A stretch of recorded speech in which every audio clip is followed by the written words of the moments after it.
Que la grâce et la paix vous soient données de la part du Seigneur Jésus-Christ. Nous rendons grâce à Dieu pour ce jour et surtout pour le privilège de sonder sa parole, pour mieux le connaître et marcher avec lui. Nous allons prendre notre méditation dans Éphésiens chapitre 5, verset 16. Il est écrit: rachetez le temps, car les jours sont mauvais.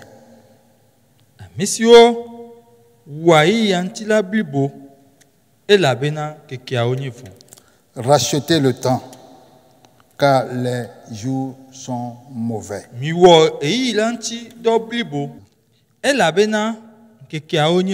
Racheter le temps, ça veut dire que le temps que Dieu nous donne dans ce monde, nous devons en profiter.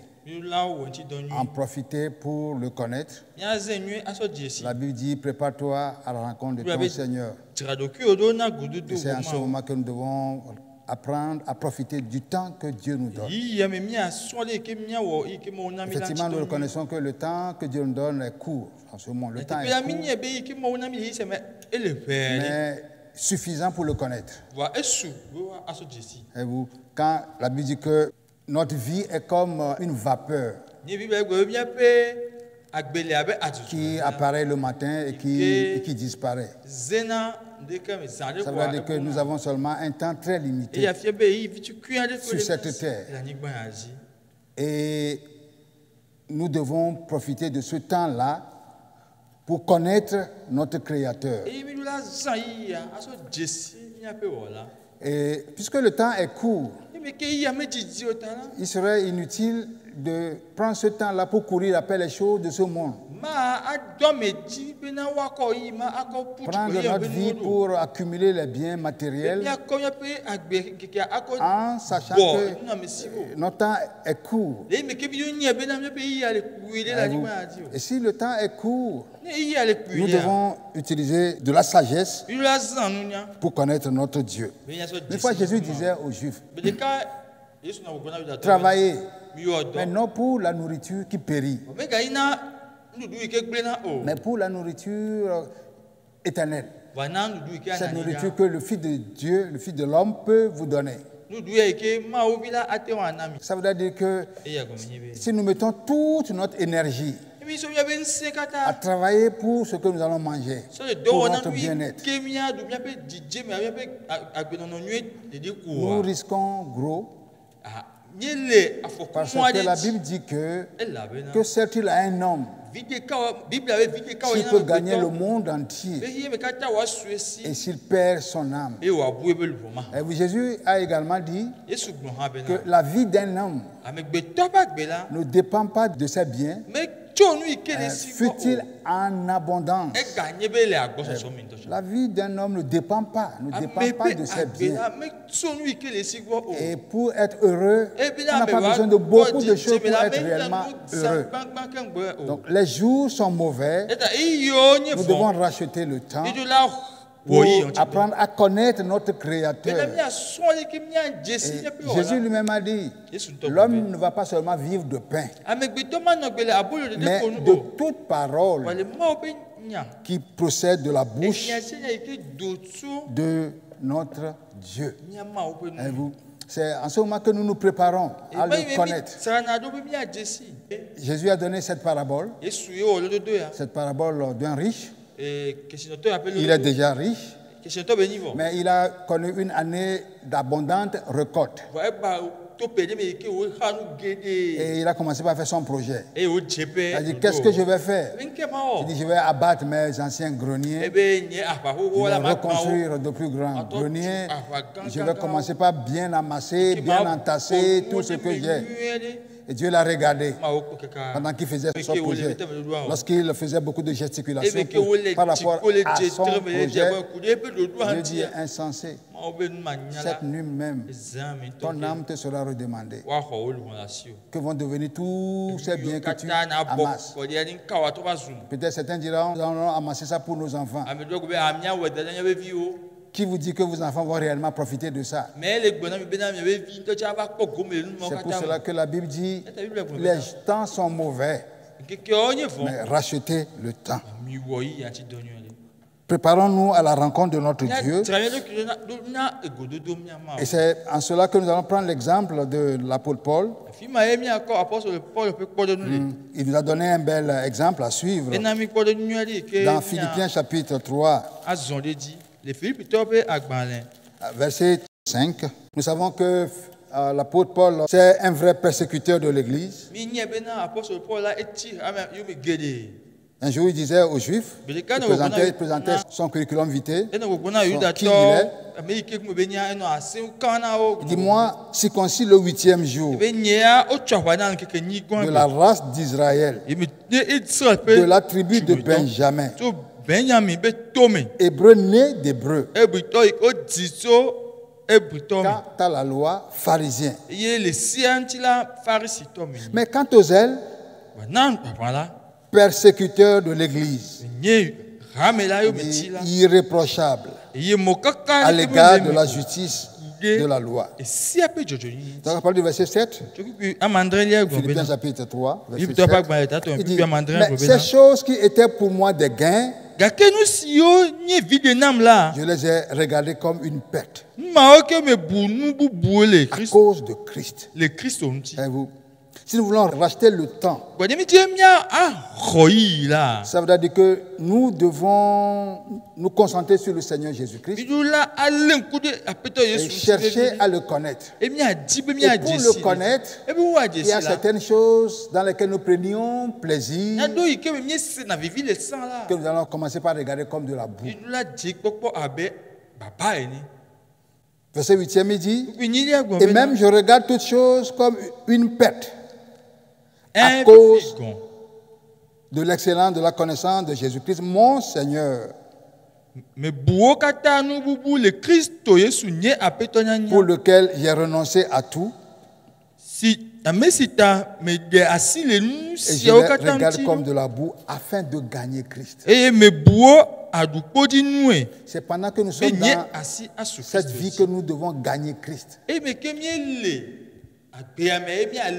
pour gagner Christ, nous devons perdre quelque chose dans le monde. Nous ne pouvons jamais conserver nos vieilles compagnies, nos vieilles habitudes qui polluent notre pensée, qui polluent notre esprit et prétendre gagner Christ. C'est pourquoi Paul dit, ces choses qui étaient pour moi des gains, les choses dans lesquelles je prenais plaisir. Je pensais que j'étais quelqu'un. Nous étions tous passés par là. Mais il a dit, quand il a rencontré Christ et le désir de le connaître, il a commencé par regarder certaines choses comme une perte de temps. Si nous voulons racheter le temps, nous devons apprendre à regarder certaines choses comme une perte. Et il continue en disant, et d'être trouvé en lui, non avec ma justice, celle qui vient de la loi, mais avec celle qui s'obtient par la foi en Christ. Et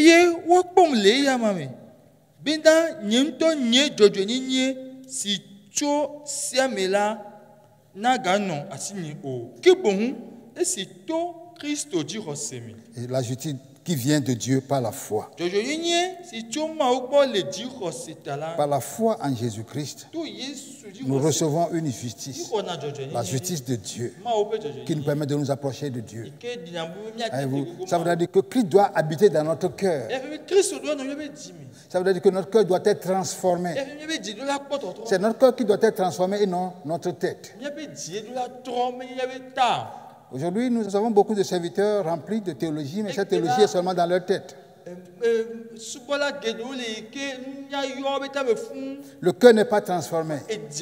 Donc l'église n'a pas changé. La société n'a pas changé.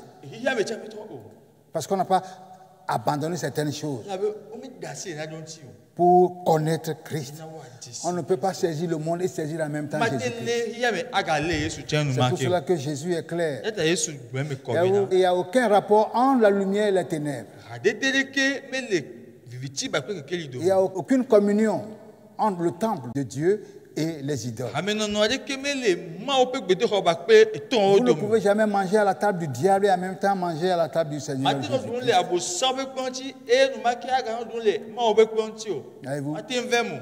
Il dit sortez du milieu. Ne touchez pas à ce qui est impur. Et si nous voulons racheter le temps, nous devons avoir cet exemple que Paul nous donne ici. Verset 10, il a dit, afin de connaître Christ. Le cri de son cœur, c'est de connaître Christ et la puissance de sa résurrection et la communion de ses souffrances. Et ça, nous ne voulons pas souffrir avec Christ. Nous voulons toucher à tout et en même temps entrer dans son règne, dans son repos. Non, nul ne peut servir 2 maîtres à la fois. Paul dit, je veux le connaître. Je veux connaître la puissance de sa résurrection, mais aussi la communion de ses souffrances. S'il a souffert sur la croix, j'ai souffert avec lui. J'ai été crucifié avec lui. Et si je vis, ce n'est plus moi qui vis. Et vous, la Bible dit que Christ habite dans vos cœurs par la foi. Et le plan de Dieu, c'est de nous transformer à l'image de Christ. À l'image de Christ. Et vous, si nous disons que nous sommes chrétiens, il y a 2 témoignages qui doivent nous accompagner. Première chose, ce que les païens disent de nous. Rappelez-vous, ce sont les non-croyants qui ont appelé les premiers chrétiens des chrétiens. Ils ont observé la façon dont ils vivent. Ils disent, ah, ces gens-là vivent comme Christ. Et on les a appelés chrétiens. Ça, c'est un premier témoignage. Le second témoignage, c'est le Saint-Esprit qui doit rendre témoignage à notre esprit. Et ceci, parce que nous portons des fruits qui ressemblent à Christ. Et vous, si nous rencontrons Christ, et que nous commençons par marcher avec lui, et que nous cherchons à le connaître, c'est lui qui nous transforme à son propre image et de gloire en gloire. Quand nous avons nos yeux fixés sur le Seigneur,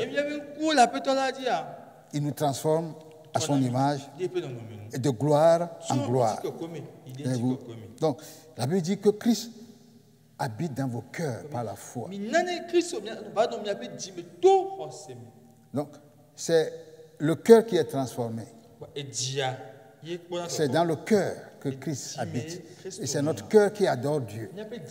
L'adoration vient du cœur. Voyez-vous? Et non de la tête. Éphésiens chapitre 3, versets 17 et 18. On va lire cela. En sorte que Christ habite dans vos cœurs par la foi, afin qu'étant enraciné et fondé dans l'amour, vous puissiez comprendre avec tous les saints quelle est la largeur, la longueur, la profondeur et la hauteur. Bene, Christ nano ani le miape dio me to hosemi. Eye wali kemi, eye wadumi agome ani le lolomi.